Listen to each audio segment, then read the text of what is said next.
cubic metre of water leaves a tunnel at Aswan. It has been sitting still for a long time, months in some cases. Then a gate lifts by a measured amount, and the water goes north.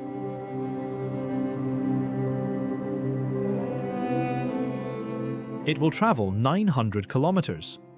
It will pass beneath bridges. It will be stopped and raised at 6 separate structures. It will turn out of the river into a canal, out of the canal into a ditch, out of the ditch into a furrow, lifted the last metre by a diesel pump on the bank.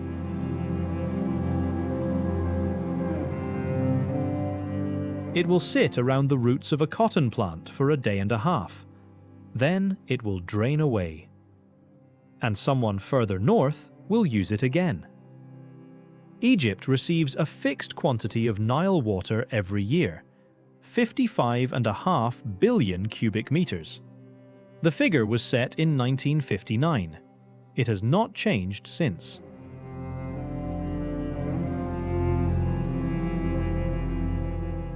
Egypt uses about 80 billion. Both numbers are correct. Neither is an error. There is no second river. There is no aquifer beneath the desert deep enough to matter at that scale. Rain across the entire country adds up to a little over 1 billion cubic metres in a good year. A rounding error against a national thirst.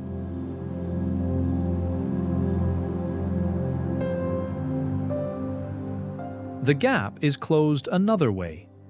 It is closed by running the same water through the system more than once. Water that has already grown a crop is collected in a drain, carried north, and returned to a canal to grow another one. Roughly 1/5 of everything Egypt irrigates with has been through a field before. There is a second fact, and it is stranger than the first. The Nile has not flooded Egypt since 1964. For 5,000 years, the river rose every summer. It covered the fields. It left behind a layer of black silt, and that silt was the reason anything grew here at all. The calendar was built around it. The taxes were set by it. The word the ancient Egyptians used for their own country meant roughly the Black Land, named for the mud. The mud stopped arriving in 1964. Somewhere above Aswan, more than 98% of the sediment the river carries now settles quietly to the bottom of a reservoir and stays there. The fields below have not been fed by the river in 6 decades. They are fed by bags. And in those same 6 decades, the population living on that river has more than tripled.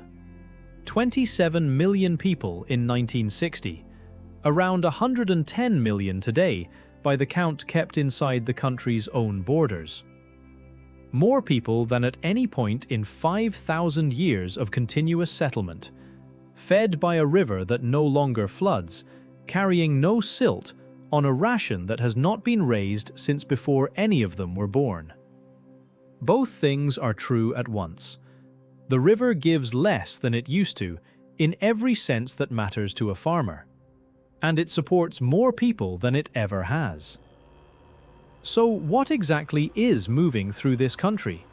Because it is not, in any useful sense, a river anymore. Look at Egypt from orbit at night, and the shape is unmistakable. A thin, bright line running south to north for 1,000 kilometers, widening at the top into a fan. Everything else is dark. The country covers roughly 1 million square kilometers.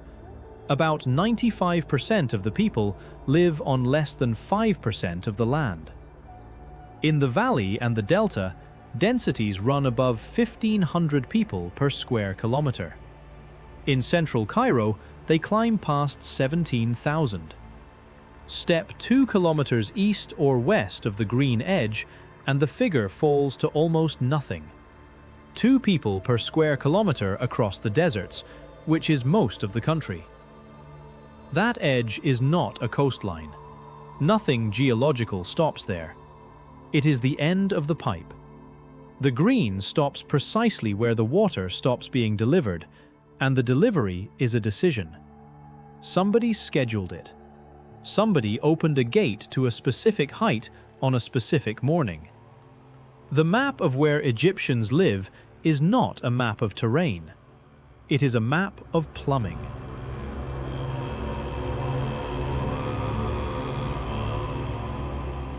So, how does it actually work? Start where the schedule is written. The High Dam sits 7 kilometers upstream of Aswan city, a wall of rock and sand 2 1/3 kilometers long and 111 meters high. It is not a graceful structure. It was never meant to be. It is a plug built to a simple brief. Stop the river, hold the year's water, and let it out when it is wanted rather than when it arrives. Everything downstream follows from that sentence. The water does not pass over the dam. It passes through it, on the eastern side through 6 tunnel inlets fitted with steel gates. Those gates feed the turbine hall. 12 turbines, around 2,650 megawatts, roughly 10 billion kilowatt hours in a year. Here is the part people miss. The turbines do not decide when they run. On most rivers with a dam, the operators release water because they want electricity. At Aswan, it is the other way around. The release schedule is set by what the fields need. What is planted, how far along it is, how hot the month is. The power is what happens on the way past. It is a byproduct of an irrigation decision made hundreds of kilometers downstream by people who will never see the turbine hall.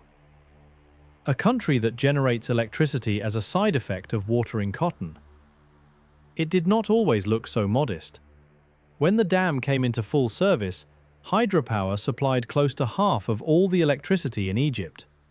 The whole national grid, more or less, ran off one river and one wall. Today, that share is around 7%.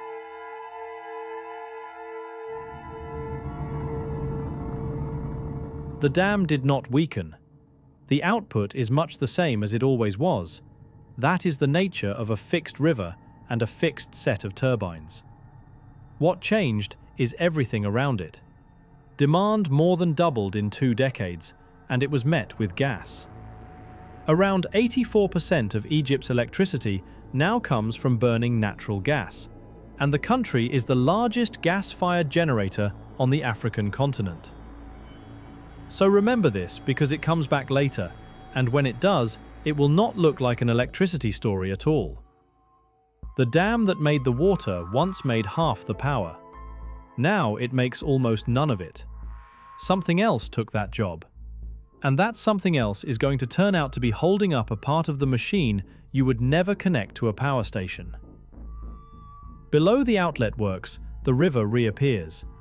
It looks like a river. It has banks and current and boats on it, and a color in the evening that has been painted for 2 centuries. But it is running to a timetable now. Its level in July is a decision. Its level in January is a decision. It rises and falls by centimeters because somebody in an office chose a discharge figure, and it will never again do the one thing it did for 50 centuries without being asked. It will never flood.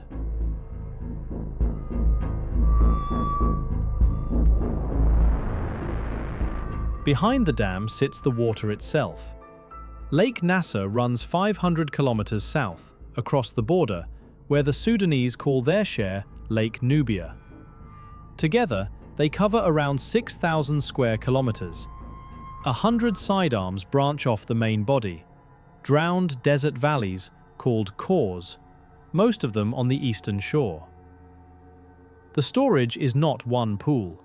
It is 3, stacked.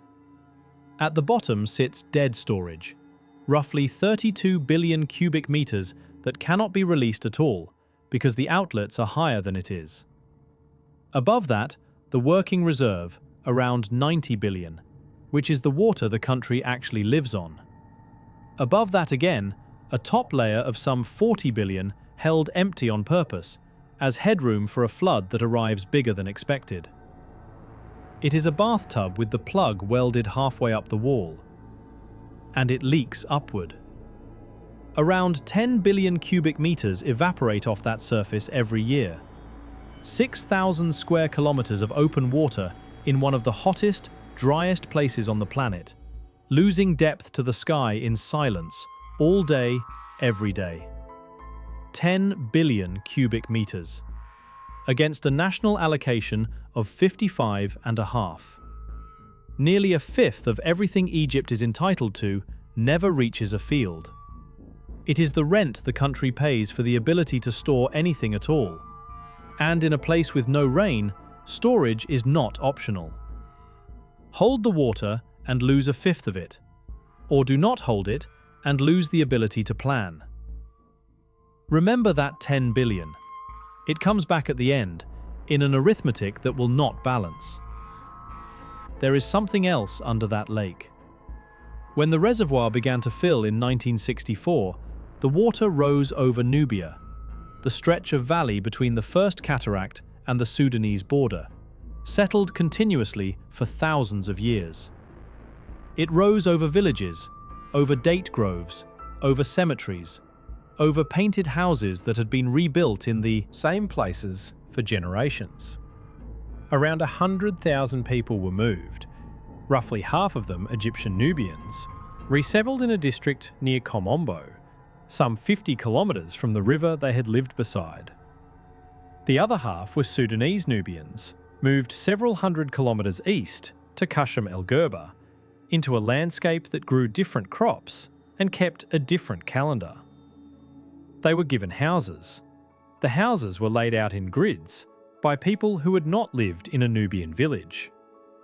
The old sites are under 100 metres of water. They were not moved. They were not photographed in full.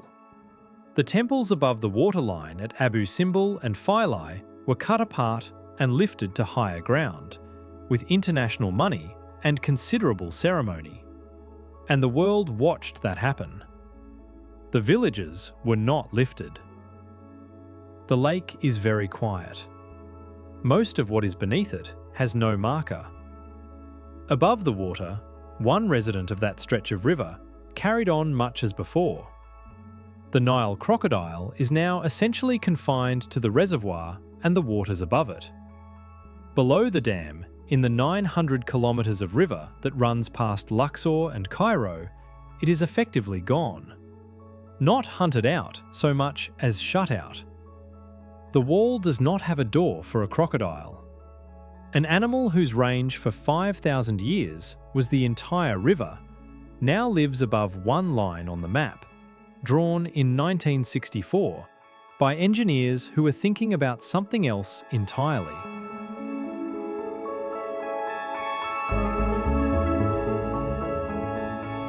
Downstream, the clear water arrives. Clear water is hungry water. Sediment-free flow picks up what it can find, and what it finds is the riverbed and the banks.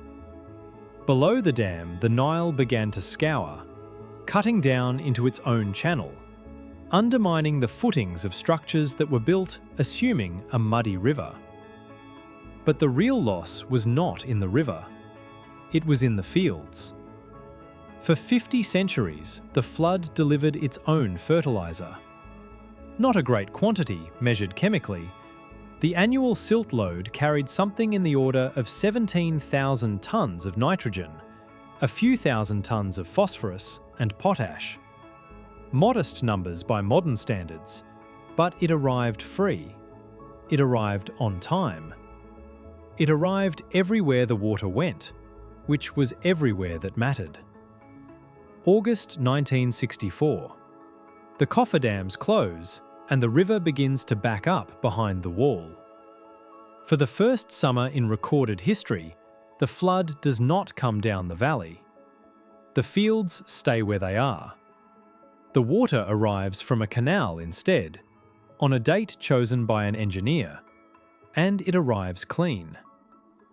Within a decade, the arithmetic of Egyptian soil had been rewritten. The land had to be fed by hand. Fertilizer use rose steeply through the 1970s and kept climbing. By the mid-1980s, consumption of some nutrient types ran several times what it had been 10 years earlier. The black land was still black. It was simply no longer self-renewing.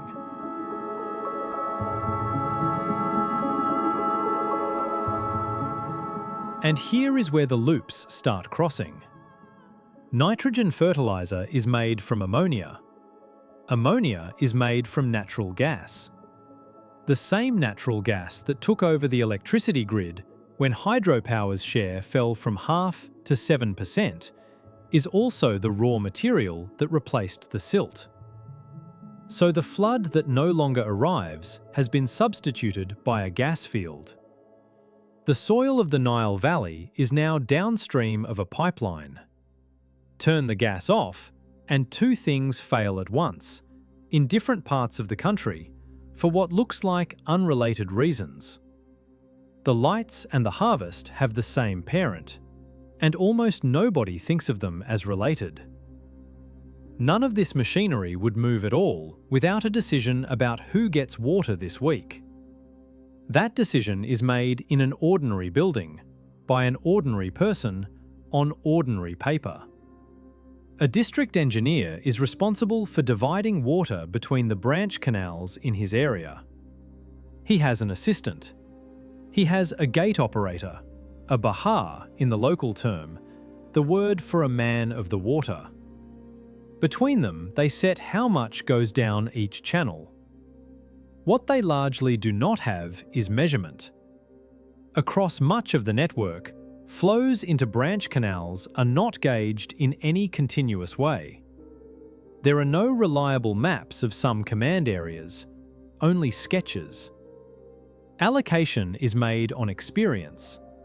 What this canal took last year, what the crop pattern looks like, who has complained, whose land sits at the far end and always runs short. It is a system moving tens of billions of cubic meters a year, feeding 110 million people. And at the level where the water is actually divided, it runs substantially on the judgment of men who know their stretch. That is not a criticism. It has worked for over a century, and it absorbs a level of local complexity no model handles well. But hold on to it. Later in this river, there is a building where every litre is counted to the second, and the distance between those two places is the distance between the oldest part of this machine and the newest.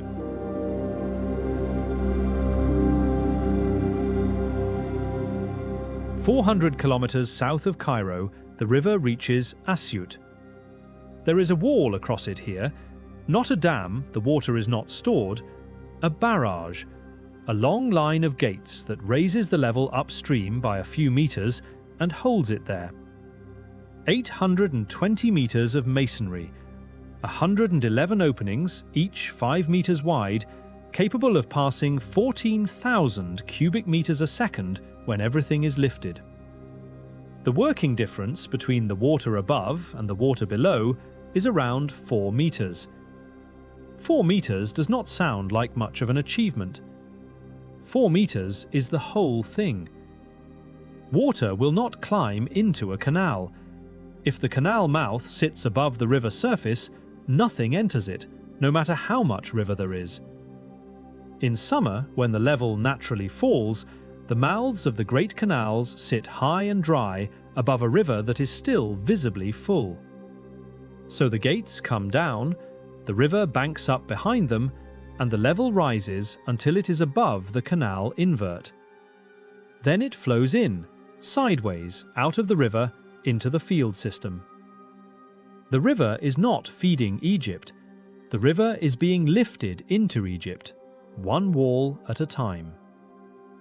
From this barrage, the water turns west into the Ibrahimiyya, 350 kilometres of canal cut in 1873, running parallel to the river it came out of, serving something in the order of 690,000 hectares of Middle Egypt.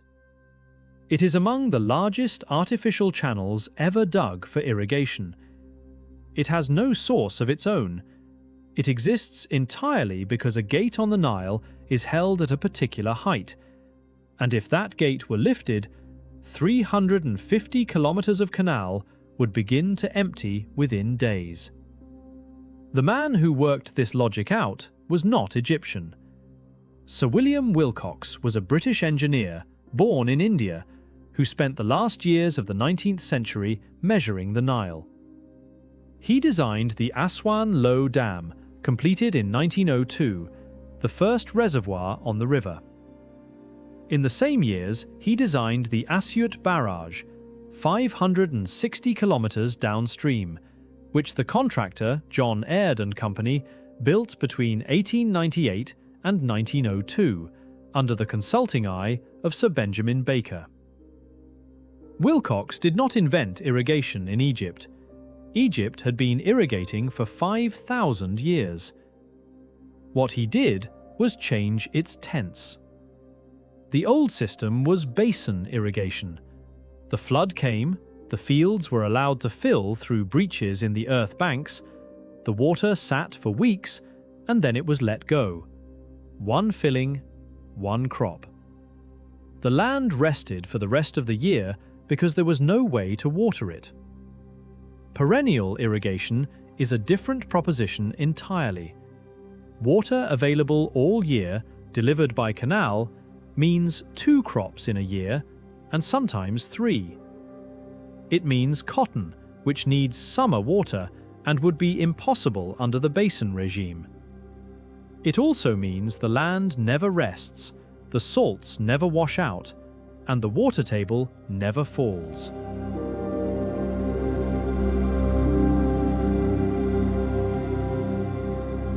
In its first year of operation, the Aswan Barrage lifted the low water level upstream by around 1.5 meters, and the crops that would otherwise have failed were valued at some £600,000, around 2/3 of what the whole structure had cost to build. It paid for itself in a season. That is the number that decided the next 100 years. Everything above and below Aswan is the same idea repeated. At Esna, a barrage with a power station attached, generating around 84 megawatts.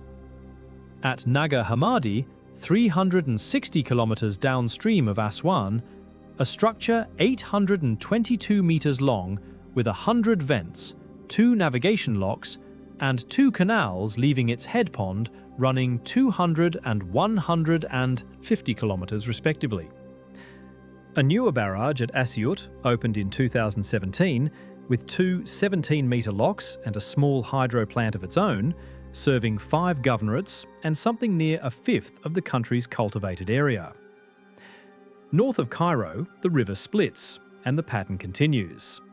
The delta barrages at the head of the Fan, begun in the 1840s and not finished until 1861, the structure that started all of this.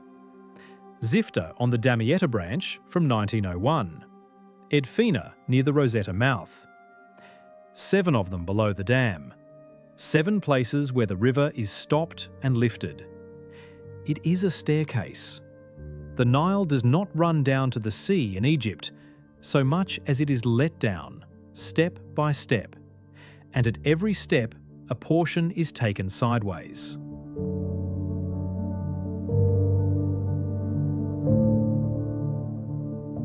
Once the water is in the branch canal, the schedule becomes personal. Water does not arrive continuously in most of the old lands. It arrives on rotation. 5 days on, 10 days off through the winter cropping season. For summer rice, 4 days on and 6 days off. The dates are fixed. Roughly, the rice rotation runs from the start of May to the middle of October, and the other rotation covers the rest of the year. So a farmer does not ask whether there is water in the Nile. There is always water in the Nile. He asks what day it is. When the rotation turns on, the branch canal fills and the farms along it begin to draw. From the branch canal, the water goes into a mesca, the tertiary channel shared between a group of farms. From the Mesca, it must be lifted the last metre or so into the field ditches, because the Mesca runs below field level. That lift used to be done by a sakia, an animal-powered wheel turned by a buffalo walking in circles, shared between families who organised themselves around it. Since the 1980s, it has mostly been done by a small diesel pump. And that change did something nobody planned. A shared water wheel could only turn so fast. It rationed itself. A diesel pump does not. The farms at the head of the Mesca can now draw as hard and as long as they like, and what reaches the farms at the tail is whatever is left. In the governorates at the far end of the network, the Northern Delta, Kafr el-Sheikh, Bahira, the tail enders are the ones who feel it.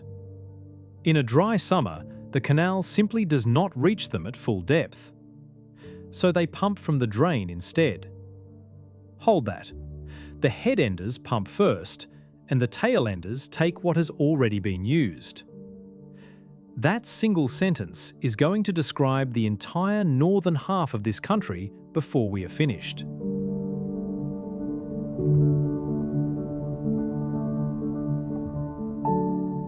West of the valley, in a depression below sea level, sits the one place in Egypt where this is easier. Fayoum is fed by a channel called the Bahr Youssef, which leaves the Nile system far to the south and runs into a basin that sits lower than the land around it. Because the basin is low, the water arrives with height to spare. It runs downhill. Almost nowhere else in Egypt can say that. In the rest of the country, gravity is the enemy. The valley floor is nearly flat. Over the 900 kilometres between Aswan and the sea, the fall is slight enough that every kilometre of canal has to be surveyed to centimetres, and every field has to be reached by lifting.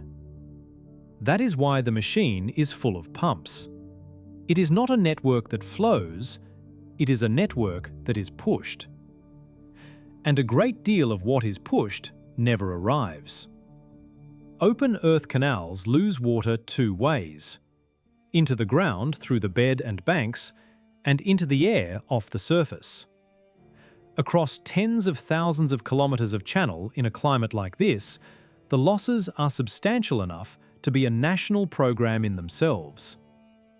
Egypt has committed to lining 20,000 kilometres of canal in concrete, and has already run a program of several thousand kilometres at a cost measured in tens of billions of pounds. Not to find new water, simply to stop losing the water it already has.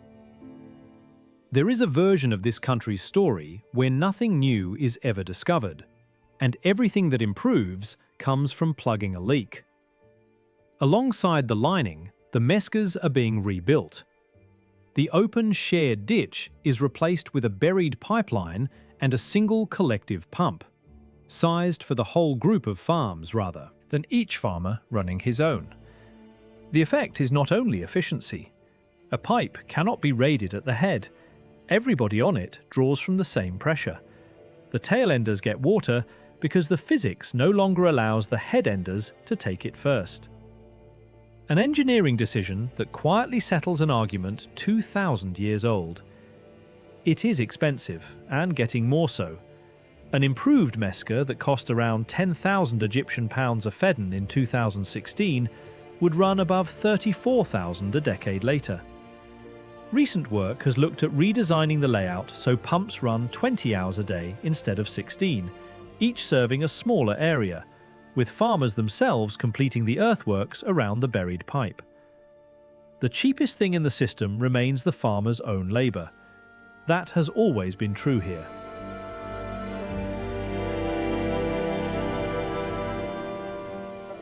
Somewhere on a branch canal at 4 in the morning, a gate operator is standing on a concrete apron with a torch. The rotation turns tonight. He has a wheel to turn and a level to reach, and the level is written down somewhere, but the thing he is actually judging is how the water sounds going through the opening. He has been on this stretch for years. He knows which farms complain and which ones do not, which section of bank seeps, which pump on the far side runs all night, and which one runs dry by dawn. He knows the tail of his canal is 3 kilometres past the last house, and that nobody will telephone him from there. He has no gauge. He has judgment, a wheel, and a memory of last year. Multiply him by every branch canal in Egypt, and you have the layer of this machine that no diagram shows and no model reproduces. Thousands of small decisions made nightly in the dark about who eats next season.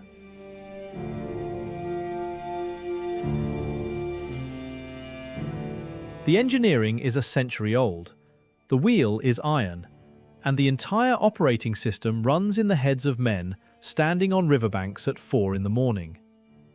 Follow the water north, and the machine changes character. Greater Cairo holds something in the region of 23 million people. It is one of the largest urban agglomerations on the planet, and it drinks from the river running through the middle of it. Not directly. The intakes draw raw water from the Nile and its main canals. It is coagulated, settled, filtered, disinfected, and pushed into the network by pump. The volumes are not the country's main story. Domestic use across all of Egypt runs around 11 billion cubic meters a year, a fraction of what agriculture takes. But the distribution of it says something. Installed drinking water supply in Cairo has historically run in the region of 330 litres per person per day. In Upper Egypt, in the towns strung along the same river, it has been closer to 70. Same river, same allocation. A gap of nearly 5 to 1, set by which pipes were built, and when, and how big. The word for that is not scarcity. Scarcity is what the country has. This is something else.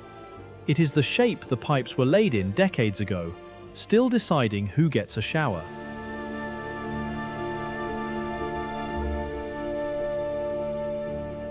And all of it runs on electricity. Every intake pump, every treatment line, every booster station holding pressure in a tower block in Giza. Which brings back the loop opened at the dam. The Aswan turbines supply around 7% of the national grid. The other 90-odd% is mostly gas. So the water that reaches a tap in Cairo has been moved there by machines running on gas, and the soil that grows the food eaten in that same flat is fed by fertilizer made from gas. The country's oldest dependency is the river. Its newest is a hydrocarbon, and the hydrocarbon now stands underneath the river in 2 separate places. Remove the water and the country stops. That much is obvious, and everybody says it. Remove the gas and the water stops moving. Almost nobody says that at all. There is a second river feeding Egypt, and it does not appear on any map of the country. It arrives at quays. Bulk carriers come into Alexandria, Damietta, Safaga, and Decatur, and they come in loaded with wheat, something in the order of 13 million tons of it in a year, which for most of the last 2 decades has made Egypt the largest wheat importer in the world. The country grows wheat. It grows a great deal of it. It simply cannot grow enough. Egyptians eat something between 150 and 180 kilograms of wheat per person per year, roughly double the global average. Bread supplies about 1/3 of the average daily calorie intake. It is not a side dish here. It is the meal, and everything else is arranged around it.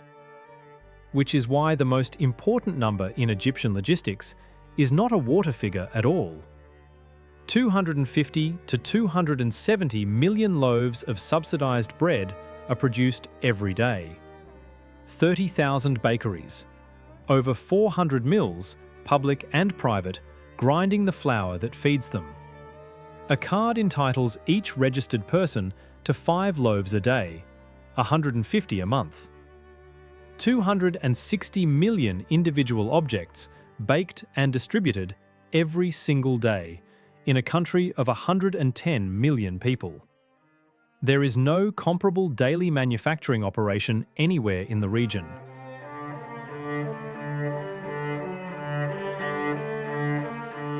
And the water accounting behind it is the strangest number in this entire story.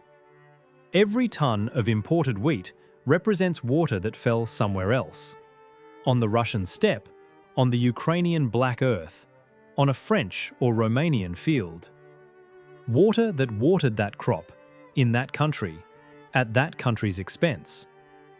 Egypt has calculated it. The food it imports carries something in the region of 33 billion cubic meters of what is called virtual water. Water Egypt consumes in the form of grain and oil and feed without ever having to find it. 33 billion, against a Nile allocation of 55.5.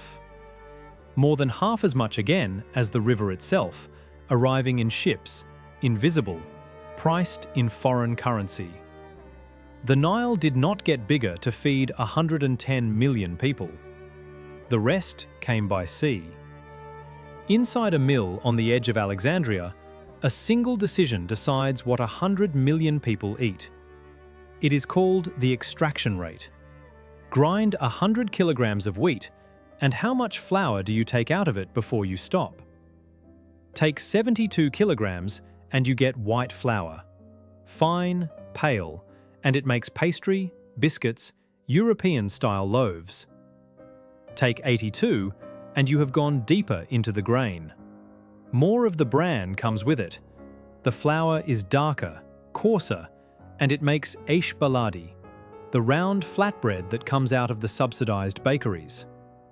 Those 10 percentage points are the difference between a luxury and a ration.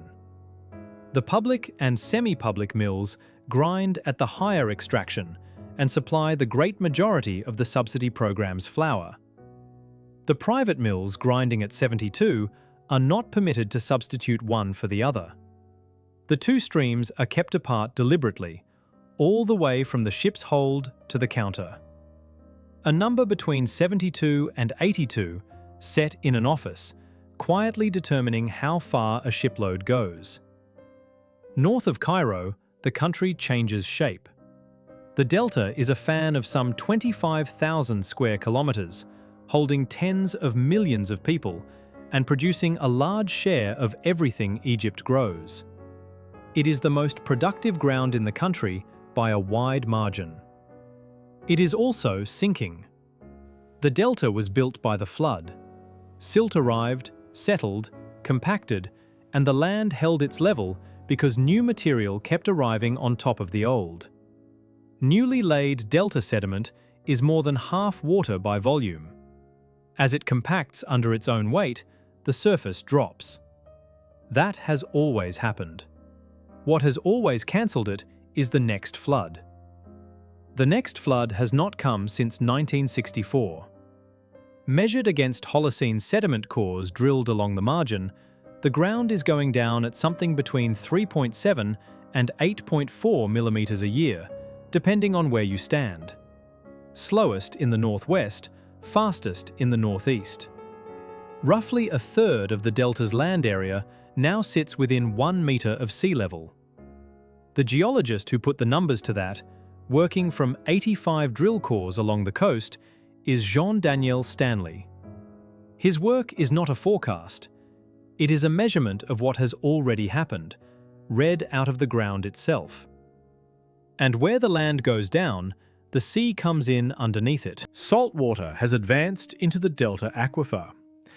Depending on the concentration you choose to measure, the front sits tens of kilometres inland, the strongly saline wedge extending something like 30 kilometres from the shore, the brackish edge considerably further, with a broad transition zone between them.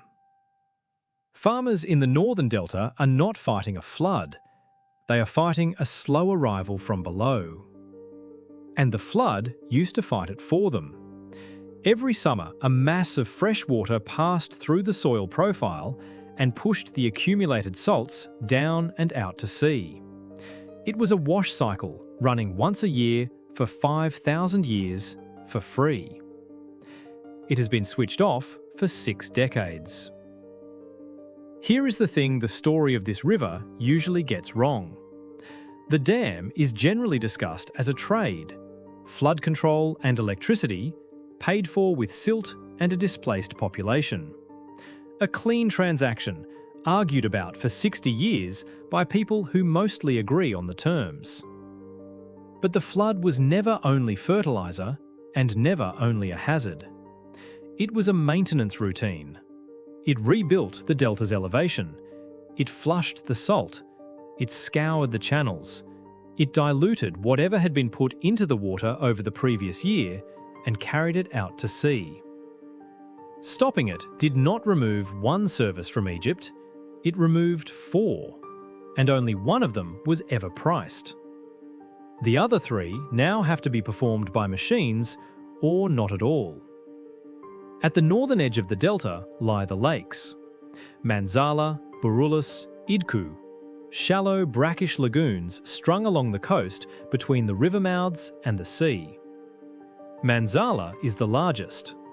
For most of recorded history, they were among the most productive fishing grounds in the eastern Mediterranean, worked from flat wooden boats by families who lived on the shore and on the islands. Their salinity is not set by the sea, it is set by the plumbing. Fresh water reaches these lakes almost entirely through the drains, the used irrigation water coming north off the delta fields. When drainage volumes are high, the lakes freshen. When they fall, the sea pushes back in and the salinity climbs. The fish species that thrive in each lake shift accordingly from year to year, following a decision made hundreds of kilometres upstream about how much water to send down a canal. The catch in a net at Burullus is downstream of an irrigation rotation. And the water arriving is not clean. The Bahr el Bakar drain runs 106 kilometres and empties into Lake Manzala. For decades it carried the agricultural runoff of the eastern delta, together with untreated industrial and municipal waste, and it delivered around 60 cubic metres a second of it into the lake. The fisheries collapsed in the worst affected reaches. The water was not safe to be in, and people were in it daily. Land at the lake margin took up salt and contamination together. Households that had worked those waters for generations lost the thing they worked. That was the state of it for a long time. Not an accident exactly.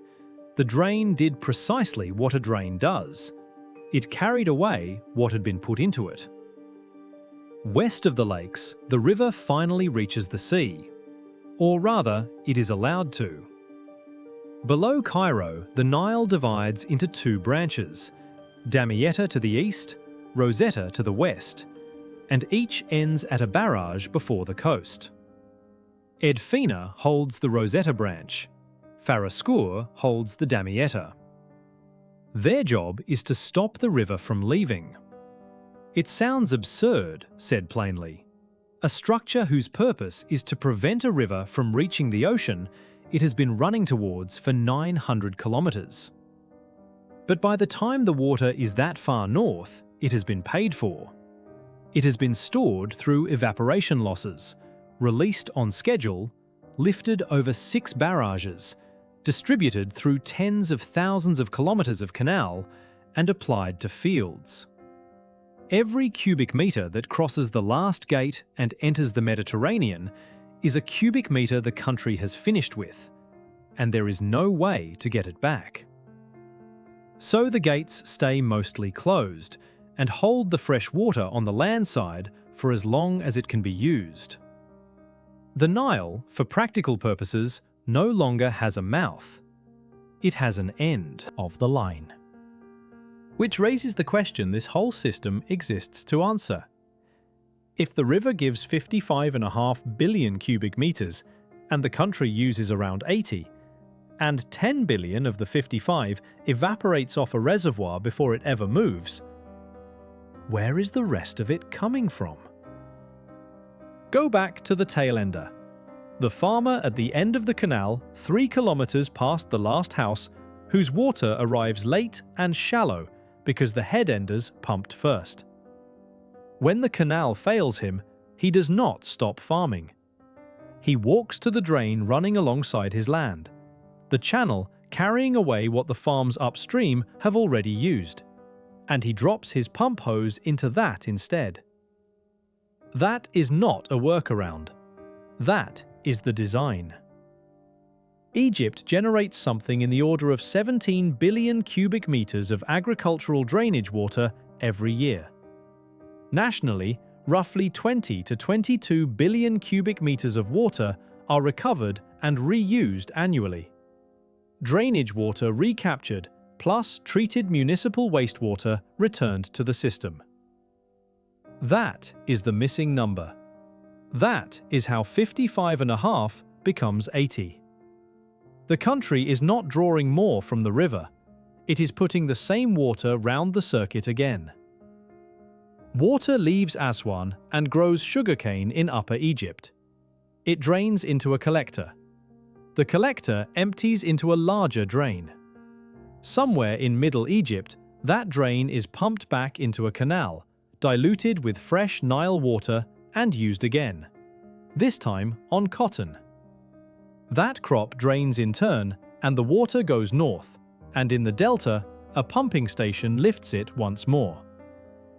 By the time some of this water reaches the northern lakes, it has grown 2 crops. In places, 3. Every cycle costs something. Each pass through a field concentrates the salts a little further, picks up more of the fertilizer that did not get taken up by the roots, and collects whatever else has entered the channel along the way. The volume survives. The quality does not. Which is why the most important building in modern Egypt is not on the Nile at all. It stands in the eastern delta, near the Suez Canal, 10 kilometers south of the Port Said tunnels. It occupies about 65 hectares. From the outside, it is a set of very large rectangular basins. The Bahr el-Bakar plant treats 5.6 million cubic meters of water every day. That is close to 65 cubic meters every second, continuously, without stopping. 4 treatment lines, each rated at 1.25 million cubic meters a day. It holds Guinness records as the largest water treatment plant in the world, the largest sludge treatment facility, and the largest single-operator ozone generation plant.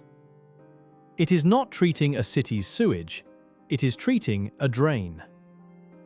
Water is taken out of the Bahr el-Bakar drain, the same 106-kilometer channel that was destroying Lake Manzala, and run through coagulation, flocculation, settlement, filtration, and ozone disinfection. What comes out is not drinking water. It does not need to be. It needs to be good enough to put on a field. Then comes the part that is genuinely difficult. The land it is destined for is on the other side of the Suez Canal. So the flow is taken across at the Al Salam siphon, dropped beneath the canal bed in existing siphons, and carried through 4 main lines of 3,800 mm diameter. Pipes nearly 4 meters across, 2 per siphon, from the western bank to the eastern. Water passing underneath the ships, going in the opposite direction from the ocean traffic overhead and at 90 degrees to it. On the far side, it enters the canal network of northern and central Sinai, where it is used to irrigate hundreds of thousands of feddans of reclaimed ground. Land that has never had a river. Land that, on any honest hydrological map, has no business growing anything at all. Understand what that means. Sinai is being farmed with water that already grew a crop in the delta. Not river water. Second-hand water, cleaned to a standard, pumped under a shipping lane, and applied to a desert. This is the answer to the question the whole country poses from orbit. 110 million people do not live on one river. There is not enough river for that, and there never was. The Nile's gift to Egypt has been fixed at 55.5 billion cubic meters since 1959, and in that time, the population has grown by more than 80 million. They live on one river used more than once. Every part of the machine described so far exists to make that possible. The dam holds the year's flow so it can be spent on a schedule instead of received in a lump. The barrages lift it sideways out of the channel because water will not climb. The rotation splits it in time so that everyone gets a turn instead of everyone getting a trickle. The drains collect what the fields have finished with, because in a country with this little water, used water is still water. The plants clean it enough to go round again.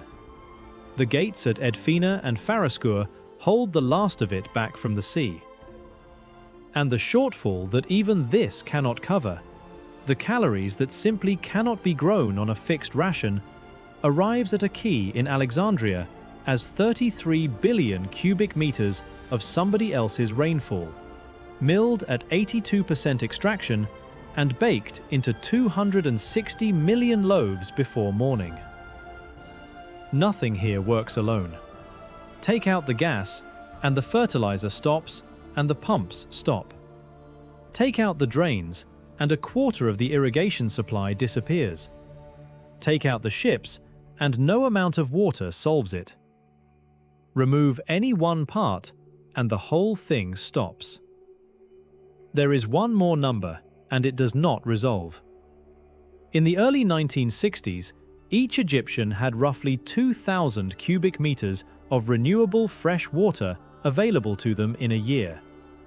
It was not abundance, but it was comfortably above the line at which hydrologists start using the word scarcity, which is 1,000. Today, the figure is somewhere around 500. The river did not shrink. 55.5 billion cubic meters arrive now exactly as they arrived then. The denominator changed. 4 times as many people are dividing the same quantity, and the arithmetic does the rest. Which means the reuse is not an achievement the country can repeat. You can put water through a field twice. You can, with treatment, put it through 3 times. There is no 4th pass. The salts have concentrated too far, and land irrigated with water that has been round too often begins to fail in ways that are not easily undone.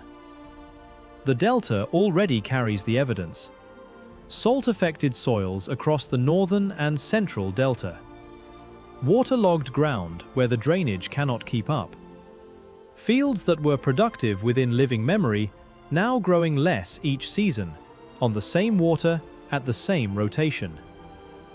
And underneath it, the land itself continues to settle a few millimeters a year, because the material that used to arrive on top of it every August stopped arriving in 1964 and has been sitting at the bottom of a reservoir ever since. None of this is a prediction. All of it has already been measured. What the country has built in response is not small. 20,000 kilometers of canal to be lined against seepage. Buried mescas and collective pumps replacing the open ditch, so the tail of a canal gets the same pressure as the head. The largest water treatment plant on Earth, running a drain that was killing a lake, and sending its output under a shipping canal to grow food on a peninsula with no river. These are serious answers, engineered at serious scale, and they work. They also do not close the gap. They manage it. Which is, in the end, what this whole machine is. For 5,000 years, Egypt's relationship with its river was a matter of waiting. The flood came, or it did not. The height of it was recorded on stone gauges, and the year was priced accordingly. Nobody chose anything. The river arrived, did its work, and left. Now nothing arrives on its own. Every litre in this country is somewhere it has been sent. The level of the river at Luxor in July is an instruction. The green edge in the desert is the end of a pipe. The bread is an extraction rate. The salt in a delta field is a flood that was cancelled 60 years ago.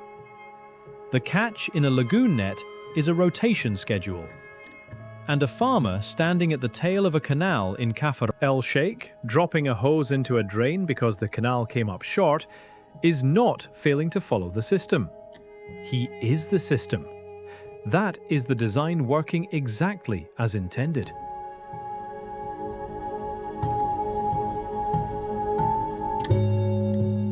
Somewhere tonight, a man will walk out onto a concrete apron on a branch canal with a torch and turn a wheel, and listen to the sound the water makes going through the gate. He will not measure it, he will judge it, the way it has been judged here for 120 years, and, in some form, for far longer than that. Behind him, 900 kilometers south, a reservoir will lose another few million cubic meters to the sky, as it does every day, silently, and has done since the year the flood stopped.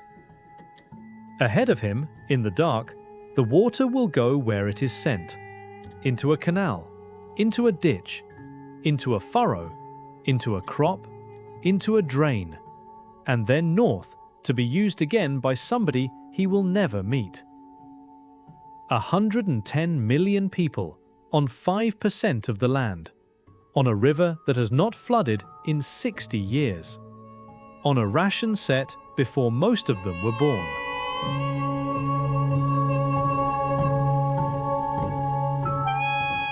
It holds. Every day it holds. Whether the arithmetic that makes it hold can be stretched any further is a question the machine cannot answer about itself. Thank you for watching. If you would like to travel further with us, subscribe to Wired Earth, and we will see you on the next journey.